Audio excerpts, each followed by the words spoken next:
Compost या composting क्या चीज होती है, गोबर, शुगरकेन प्रेस मड और इस तरह के दीगर ऑर्गेनिक मैटर को हम डायरेक्ट जमीन में फसल में ही क्यों नहीं डाल देते, इसकी बजाय इसको बाहर रखकर पहले कंपोस्टिंग करना क्यों ज्यादा बेहतर समझते हैं, रिकमेंड करते हैं और किन वजूहात पर। और अगर हम गोबर और इससे बने हुए कंपोस्ट का आपस में मुवाजना कंपैरिजन करें तो इसमें से कौन सी चीज बेहतर है और किन वजूहात पर, आज की इस वीडियो में मैं ये मुकम्मल तफसील आपको बताऊंगा। मैं उम्मीद करता हूँ ये वीडियो आपके लिए बहुत मालूमाती साबित होगी। इसके लिए मेरी आपसे गुजारिश है, इस वीडियो को न सिर्फ आप आखिर तक देखिए बल्कि तमाम काश्तकारों की आगाही के लिए इस वीडियो को ज़्यादा से ज़्यादा शेयर कीजिए। और जो लोग हमारे चैनल पे अभी नए हैं और उन्होंने हमारे चैनल अभी सब्सक्राइब नहीं किया, उनसे ये गुजारिश है कि हमारे चैनल को सब्सक्राइब करके बेल का बटन ऑल पर प्रेस कर दें ताकि वक्त के साथ हमारे आने वाली हर वीडियो आप तक पहुँचती रहे। अस्सलाम वालेकुम दोस्तों, मैं हूं आपका मेज़बान मोहम्मद अब्बास और आप देख रहे हैं हमारा चैनल प्लांट ग्रो इंटरनेशनल। दोस्तों, कीमियाई खादें जो महंगी और नायाब होती जा रही हैं, कीमियाई खादों के मतबादिल की तलाश में काश्तकारों का रुझान बड़े पैमाने पर अब ऑर्गेनिक काश्तकारी की तरफ आता जा रहा है। ऑर्गेनिक काश्तकारी में कीमियाई खादों के मतबादिल के तौर पर गोबर, प्रेस मड और दीगर ऑर्गेनिक मैटर को इस्तेमाल किया जाता है। लेकिन दोस्तों, अगर हम इन ऑर्गेनिक मैटर का मुवाजना हम कीमियाई खादों से करें तो जहां बहुत सारे मसाइल दरपेश हैं, उसमें सबसे बड़ा जो मसला है कि कीमियाई खादों की तरह ये गोबर और दीगर ऑर्गेनिक मैटर के अंदर जो न्यूट्रिएंट्स होते हैं वो अवेलेबल फॉर्म में नहीं होते। इनको ज़मीन के अंदर जाकर गलने सड़ने में कई साल का वक्त दरकार होता है। दोस्तों, अगर आपकी फसल पीली हो रही है और उसमें नाइट्रोजन की कमी है तो एक तरफ तो आप एक बोरी यूरिया की 1 एकड़ पर दे देते हैं और 2 दिन बाद आपकी फसल हरी भरी हो जाती है और उसकी नाइट्रोजन की कमी पूरी हो जाती है। जबकि यही अगर नाइट्रोजन की कमी फौरी तौर पर आप फसल में गोबर देकर पूरी नहीं कर सकते, क्योंकि गोबर पहले ज़मीन में जाकर गलेगा, सड़ेगा, फिर उसके अंदर जो न्यूट्रिएंट्स हैं वो फसल को फराहम करेगा।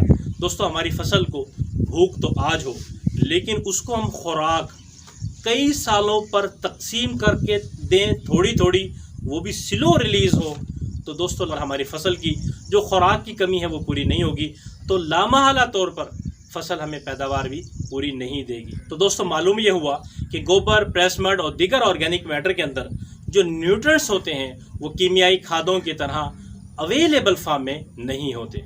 तो दोस्तों, एक तरफ तो ये गोबर, प्रेस मड और दीगर ऑर्गेनिक मैटर को हम ज़मीन में डालकर इस बात का इंतज़ार करते हैं कि ये पूरी तरह से कब गल सड़ कर अपने अंदर न्यूट्रिएंट्स जो हैं हमारी फसलों को दें। तो दोस्तों, ये जो गोबर और ऑर्गेनिक मैटर का ज़मीन के अंदर जाकर गलना, सड़ना, टूटना, फूटना या डिकम्पोज होना ज़मीन के अंदर होता है।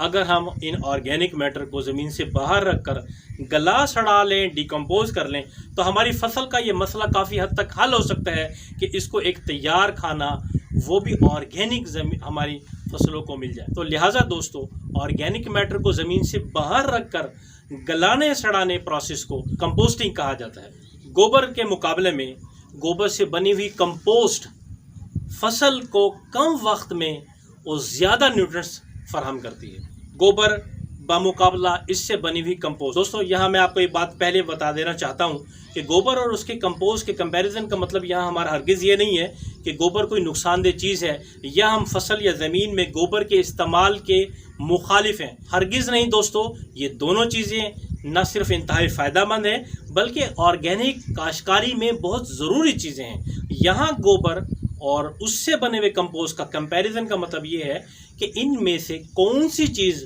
फसल के लिए ज़्यादा बेहतर है और किस फ़ायदे को हासिल करने के लिए जो माहिरीन है कंपोस्ट के, वो या जो समझदार काश्तकार हैं, बजाय गोबर को डायरेक्ट ज़मीन में डालने के उसको बाहर रखकर कंपोस्टिंग के एक मुश्किल प्रोसेस से गुजरते हैं। गोबर के अंदर गर्मी, हीट और गैसेस की मौजूदगी। दोस्तों, तजर्बाकार काश्तकार इस बात को अच्छी तरह से जानते हैं कि ताज़ा गोबर जो अभी पूरी तरह से गलने सड़ने के प्रोसेस से नहीं गुजरा, उसमें ना सिर्फ हीट गर्मी होती है बल्कि उसके अंदर कई तरह की गैसेस होती हैं। ऐसे ताज़ा गोबर को अगर फसल में इस्तेमाल कर लिया जाए तो यंग प्लांट्स, छोटे पौधों को नुकसान दे सकता है, जबकि इसी गोबर को अगर हम अच्छी तरह से कंपोस्टिंग कर लें तो इससे तैयार कंपोस्ट मुकम्मल तौर पे फसल और पौधों के लिए महफूज हो सकता है और आप बिला झिझक एक अच्छे कंपोस्ट को छोटे पौधों की नर्सरी पर भी इस्तेमाल कर सकते हैं। दूसरा दोस्तों, जड़ी बूटियों का मसला।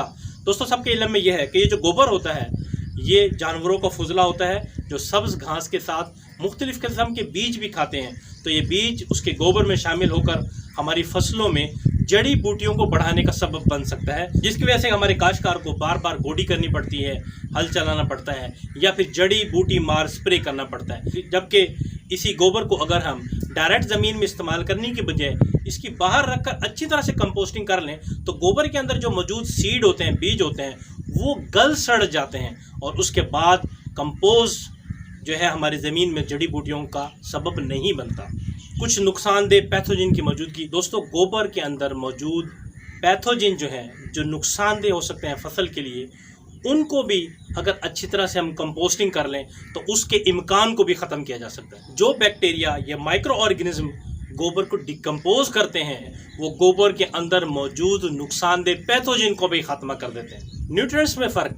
गोबर के अंदर न्यूट्रिएंट्स गोबर वाले ही होते हैं, जबकि एक अच्छा कंपोस्ट बनाने वाला जो माहिर होता है वो गोबर के अंदर दीगर कई अशिया को शामिल करता है। क्योंकि एक जो कंपोस्टिंग का माहिर है उसको मालूम है कि वो अपने कंपोस्ट की CN ratio, carbon to nitrogen ratio set करेगा, तभी कम वक्त में उसकी कंपोस्ट अच्छी तैयार होगी और वो डिकम्पोज होगी। लिहाजा वो CN रेशो को सही करने, परफेक्ट बनाने के लिए भी मुख्तलिफ कम्बिनेशन को इस्तेमाल करता है। इसी तरह चूँकि उसको अपने कंपोस्ट के NPK वैल्यू को बढ़ाना होता है, इस वजह से वो मुख्तलिफ ऑर्गेनिक मैटर के कम्बिनेशन को इकट्ठा करके वो कंपोस्ट तैयार करता है। लिहाजा सिर्फ गोबर के इस्तेमाल के मुकाबला में उसके कंपोस्टिंग अगर की जाए या उसका कंपोस्ट इस्तेमाल किया जाए तो वो गोबर के मुकाबले में ज़्यादा न्यूट्रिएंट्स देता है। Carbon to nitrogen ratio. दोस्तों कंपोस्टिंग के लिए 4 चीज़ों की ज़रूरत होती है। एक, कार्बन यानी कि ब्राउन मटेरियल। दूसरा, नाइट्रोजन यानी ग्रीन मटेरियल। तीसरा, पानी या नमी। चौथा, ऑक्सीजन। कंपोस्टिंग करने वाले माहिर को ये बात मालूम है कि अगर कंपोस्टिंग के अंदर कार्बन यानी ब्राउन मटेरियल बहुत ज़्यादा होगा तो कंपोस्टिंग का प्रोसेस स्लो हो जाएगा। इसी तरह अगर ग्रीन मटेरियल यानी कि नाइट्रोजन की रेशो ज़्यादा होगी तो वो जो कंपोस्ट का जो ढेर है वो बहुत जल्दी और ज़्यादा गर्म होगा और इसी तरह कम वक्त में वो एकदम से ठंडा हो जाएगा और ठंडा होने पर भी कंपोस्टिंग का प्रोसेस स्लो हो जाएगा। इसलिए कंपोस्टिंग करने वाला अपने कंपोस्ट की कार्बन टू नाइट्रोजन रेशो लाजमी तौर पर सेट करता है ताकि ऑर्गेनिक मैटर कम वक्त में बहुत अच्छी तरह से गल सड़ जाए। इसी तरह दोस्तों नमी का तनासुब है। एक कंपोस्ट करने वाले को पता होता है कि मुझे अपने कंपोस्ट के ढेर की नमी को कितने फ़ीसद और कितने वक्त तक बरकरार रखना है। जबकि इसके मुकाबले में जो गोबर डायरेक्ट हमारे काश्तकार ज़मीन में डाल देते हैं उनके इल्म में ये नमी का तनासुब नहीं होता, ना वो ओपन फील्ड में खुले खेत में गोबर के अंदर नमी को बरकरार रख सकते हैं। गोबर ज़मीन में डाल दिया तो उसको पानी तब लगेगा जब आपकी फसल को आपको पानी लगेगा। तो किसी का 15 दिन के बाद पानी आता है, किसी का 20 दिन बाद पानी आता है, तो गोबर में नमी बरकरार नहीं रहती। नमी की कमी भी डिकम्पोजिशन के प्रोसेस को स्लो कर देती है। लिहाजा इस वजह से भी जो ओपन फील्ड में गोबर होता है उसको गलने सड़ने में बहुत टाइम लगता है, क्योंकि उसके अंदर हम नमी बरकरार नहीं रख सकते। जबकि इसके मुकाबले में जब हम गोबर को बाहर रखते हैं, चूँकि वो थोड़े एरिया में हमें उसको मैनेज करना आसान होता है, उसमें नमी, उसकी ग्रीन ब्राउन मटीरियल जो है रेशो और इसी तरह से हम NPK रेशो और इसकी सारी चीज़ों का हम ख्याल रखते हैं। ऑक्सीजन और पानी का मुकाबला। दोस्तों जब हम गोबर को ज़मीन में डाल देते हैं तो कुदरती तौर पर उसको गलना सड़ना है। तो गोबर गलने सड़ने के लिए जो उसको फैक्टर चाहिए कुदरती तौर पर वो खींचने की कोशिश करता है। जिस तरह पानी है, जब हम फसल को पानी लगाएंगे तो पहले गोबर उसको पानी को लेगा। इसी तरह ऑक्सीजन है, उसको गलने सड़ने के लिए ऑक्सीजन चाहिए, तो फिज़ा में से और वहाँ जिस माहौल में हमने इसको डाला है वहाँ से ऑक्सीजन को खींचने की कोशिश करेगा। लिहाजा ये जो पानी है, नमी है या ऑक्सीजन है, ये वही फैक्टर हैं जो हमारी फसलों को भी चाहिए और गोबर को भी गलने सड़ने के लिए चाहिए। तो गोबर को जब हम ओपन फील्ड में डाल देते हैं तो वो गोबर और फसल में एक तरह का कंपटीशन होने के इम्कान होते हैं। ऐसी सूरत में दोस्तों या तो गोबर नहीं गलेगा ओपन फील्ड में, या जिन फैक्टर को वो खींच रहा है उसकी कमी हमारी फसल को बर्दाश्त करनी पड़ सकती है। इसी तरह जो लोग हमारे मछलियों के तालाब, जो फार्मर हैं, मछलियों के तालाब में गोबर डालते हैं, तो गोबर मछलियों के तालाब के अंदर जाके उसको पानी तो मिल गया, लेकिन वो अगेन उसको कुदरती तौर पर गलने के लिए, क्योंकि ऑक्सीजन चाहिए, तो वो तेज़ी से ऑक्सीजन को एक्सट्रैक्ट करने की और खींचने की कोशिश करेगा, तो पानी के अंदर ऑक्सीजन की कमी हो सकती है और ये मछलियों के लिए नुकसानदेह हो सकता है। इसलिए हम प्रेफर करते हैं गोबर या दीगर ऑर्गेनिक मैटर को डायरेक्ट ज़मीन में डालने के बजाय बाहर रखकर उसको अच्छी तरह से गला सड़ा कर फिर ज़मीन में इस्तेमाल किया जाए। एक फैक्टर दोस्तों ये है कि ये जो गोबर या प्रेस मड या दीगर ऑर्गेनिक मैटर होते हैं, इसके अंदर एक ऑर्गेनिक कार्बन होता है जो कि स्टेबलाइज नहीं होता।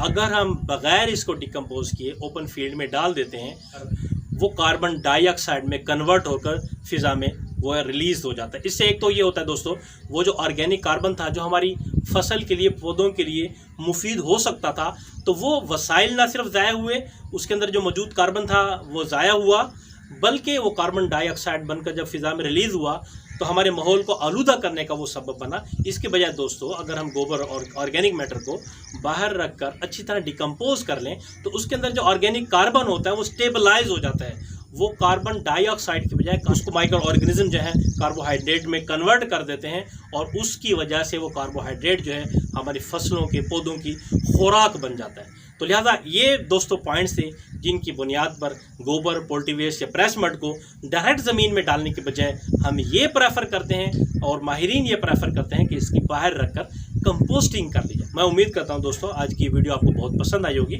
मेरी आपसे एक गुजारिश है कि इस मालूमाती वीडियो को तमाम काश्तकारों की आगाही के लिए इस वीडियो को ज़्यादा से ज़्यादा शेयर कीजिए, बल्कि हमारे यूट्यूब चैनल को सब्सक्राइब कीजिए, बेल के बटन को ऑल पर प्रेस कर लें, ताकि वक्त के साथ हर आने वाली हमारी मालूमाती वीडियो आप तक पहुँचती रहें। और जो लोग हमें फेसबुक पर देख रहे हैं उनसे हमारी गुजारिश है कि हमारे Facebook page plant grow international को ना सिर्फ फॉलो कीजिए, लाइक कीजिए और इस वीडियो को ज़्यादा से ज़्यादा शेयर कीजिए। हम कोशिश करेंगे इस तरह की कंपोस्टिंग से मुतालिक मालूमात ज़्यादा से ज़्यादा आप तक पहुंचा सकें। अपने मेज़बान मोहम्मद अब्बास को इजाज़त दीजिए। अल्लाह हाफिज़।